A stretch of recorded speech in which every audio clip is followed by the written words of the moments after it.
सना मलिक आपल्या सोबत, आपण त्यांच्याशी बातचीत करणार आहोत. ताई, काय नेमकी चर्चा झाली, काय निष्पन्न झालं? चर्चा असं झाली आहे की आम्ही त्यांनी कोण आहे इकडे?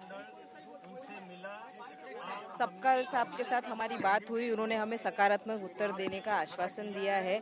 बहुत जल्द हम देखेंगे वो मीडिया के माध्यम से और हमें भी सकारात्मक उत्तर देंगे। 3 बजे तक का ही समय है, हम अपेक्षा कर रहे हैं कि 3 बजे से पहले एक सकारात्मक उत्तर उनके तरफ से आएगा। तटकरे साहेब कुठेच दिसत नाही या संपूर्ण प्रक्रियेमध्ये. नाही, तटकरे साहेबांचा आणि आमचे राष्ट्रीय अध्यक्ष वहिनी साहेबांचाच निरोप आला आहे आमच्याकडे की आम्ही, कारण ते आज पारदादाच्या शपथ आहे, ते दिल्लीला आहे, तर आम्ही शिष्टमंडळ म्हणून आम्हाला इतक्या पाठवण्यात पण काँग्रेस माघार घेईल असं वाटतं. बारामती पोटनिवडणूक सकारात्मक आपल्याला ते त्यांचा निर्णय घेणार, त्याचं आम्हाला आश्वासन आहे। तर आपण पाहतो या ठिकाणी आश्वासन दिलेलं आहे आणि सकारात्मक चर्चा झाली आहे असं सना मलिक सांगतात. नेमकी आता बारामतीची पोटनिवडणूक बिनविरोध होणार आहे का, पाहणं महत्त्वाचं ठरेल. कॅमेरा पर्सन आदिलचा गिरीश गायकवाड, TV9 मराठी, मुंबई.